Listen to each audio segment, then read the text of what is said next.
और अब आपसे जुड़ी हुई एक सीधी खबर आपको बता देते हैं। देश के करीब 6 करोड़ ईपीएफ धारकों को आज बड़ा झटका लगा है। केंद्र सरकार ने मौजूदा वित्त वर्ष में एम्प्लॉय प्रोविडेंट फंड की ब्याज दर घटाने का फैसला किया है। सरकार ने ईपीएफ की ब्याज दर को 8.5% से घटाकर 8.1% कर दिया है। पिछले 40 सालों में ये सबसे कम ब्याज दर है। सरकार के इस कदम से पीएफ खातों पर ब्याज ले रहे लोगों की कमाई कम हो जाएगी। आखिर सरकार ने यह झटका क्यों दिया, आइए इसे समझने की कोशिश करते हैं।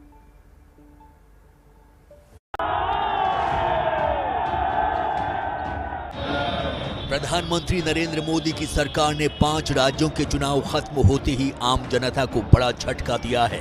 सरकार ने देश के करीब 6 करोड़ नौकरी पेशा लोगों की जमा पूंजी पर फिक्स्ड कमाई के सबसे बड़े जरिए में कटौती कर दी है।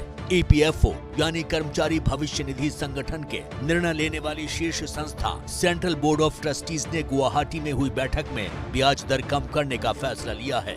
वित्तीय वर्ष 2021-22 के लिए ईपीएफ की ब्याज दर को 8.5% से घटाकर 8.1% कर दिया गया है। पिछले 40 सालों में ये सबसे कम ब्याज दर है। इससे पहले ईपीएफ पर सबसे कम ब्याज दर 8% 1977-78 में था।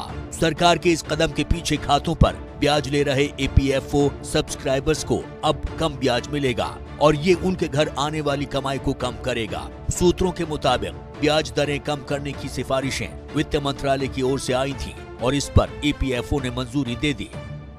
इस बार जिस तरह से कोविड के कारण और अब जो अंतर्राष्ट्रीय बाजार में दाम बढ़े हैं यूक्रेन और रशिया के कारण, तो शायद सरकार को ये लगता है कि इस बार जहाँ पे इन्वेस्टमेंट किया गया है पेंशन फंड्स का, वहाँ रिटर्न कम मिलेगा।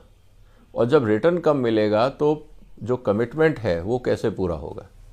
तो बाजार की स्थिति को देखते हुए सरकार ने इसमें एक रैशनलाइजेशन किया, जो मुझे लगता है इस समय सही कदम।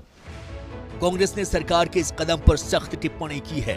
कांग्रेस प्रवक्ता रणदीप सुरजेवाला ने ट्वीट करते हुए कहा कि देश के 84% लोगों की आमदनी घट चुकी है। क्या चुनावी जीत के आधार पर करोड़ों कर्मचारियों की बचत पर धावा बोलना सही है? ईपीएफओ ने पीएफ जमा पर मिलने वाली ब्याज दरों में कटौती करते हुए इसे 10 साल के सबसे निचले स्तर पर पहुंचा दिया है। क्या यही भाजपा की जीत का रिटर्न गिफ्ट है? ये हैं रेलवे विभाग में काम करने वाले मुकेश माथुर। फिलहाल ये जयपुर में रहते हैं। करीब 35 साल नौकरी करने के बाद ये इसी साल रिटायर होने वाले हैं। इनके ईपीएफ फंड में करीब 30 साल से रुपए जमा हो रहे हैं। रिटायरमेंट के बाद यही इनकी कमाई का मुख्य जरिया होगा। ईपीएफ में ब्याज दर कम होने से ये काफी निराश हैं। ये इस फैसले को कर्मचारी विरोधी बता रहे हैं। तो बहुत बड़ा झटका इस देश की सरकार ने इस देश के कर्मचारियों को और इस देश के वर्कर्स को देने का काम किया है, जो निश्चित रूप से एक बहुत बड़े विरोध को आवाज देने का काम इस देश की सरकार ने किया है। कोरोना महामारी और यूक्रेन रूस युद्ध की वजह से वित्तीय संकट तो अभी आया है, लेकिन ईपीएफ की ब्याज दरें पिछले कुछ सालों से लगातार कम की जा रही हैं। वित्तीय वर्ष 2015-16 में ईपीएफ पर ब्याज दर 8.80% थी। इसके बाद 2019-20 में घटते हुए ये 8.50% हो गई और अब यानी 2021-22 में इसे 8.1% कर दिया गया है। पिछले कुछ सालों की कटौती के ट्रेंड को भी देखें तो ये सबसे तीखा प्रहार है। तो इस समय सरकार के ऊपर कोई डायरेक्ट बोझ ना आए, जिससे कि डेवलपमेंट का जो पैसा है वो पेंशन में डाइवर्ट ना हो। पहले ये बहुत होता था, इसीलिए ये ज़रूरी था कि इस जो इंटरेस्ट रेट है ईपीएफ का, उसको रैशनलाइज किया जाए ताकि सरकार को अपने डेवलपमेंट फंड को डाइवर्ट ना करना। मुंबई के रहने वाले वृषांक जैन सोने की दुकान पर काम करते हैं। कई सालों से इनकी सैलरी का छोटा सा हिस्सा ईपीएफ में जमा होता है। वृषांक इसे अपने भविष्य की बचत और निवेश के तौर पर देखते हैं। इनकी अपील है कि सरकार पीएफ की ब्याज दरों में कटौती को वापस ले।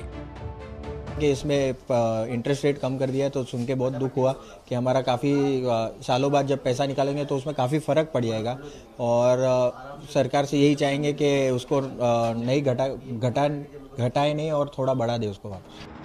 ब्याज दर कम होने से एक नौकरी पेशा व्यक्ति को कितना नुकसान होता है, इसे एक उदाहरण के जरिए समझते हैं। मान लीजिए आपके पीएफ फंड में फिलहाल 5 लाख रुपए हैं। इसमें हर साल आपकी सैलरी से 50,000 रुपए कटकर पीएफ फंड में और जमा होते हैं, तो 9% की दर से 20 साल बाद आपका फंड 56 लाख रुपए हो जाता है। लेकिन अगर बाकी चीजें वैसी ही रहें और ब्याज दर घटकर 8% हो जाए तो ये रकम 20 साल बाद 48 लाख रुपए होगी, यानी आपको सीधे सीधे 8 लाख रुपए का घाटा होगा। आम आदमी और खास तौर पर मिडिल क्लास के लिए निवेश के मौके लगातार कम हो रहे हैं। बैंकों ने फिक्स्ड डिपॉजिट की दरें बहुत कम कर दी हैं। शेयर बाजार में अनिश्चितता के कारण निवेश मुश्किल है। सोना खरीदना भी सबके बस की बात नहीं है। अब ईपीएफ पर भी ब्याज दर कम कर दी गई है, तो ऐसे में आम आदमी आखिर करे तो क्या करे?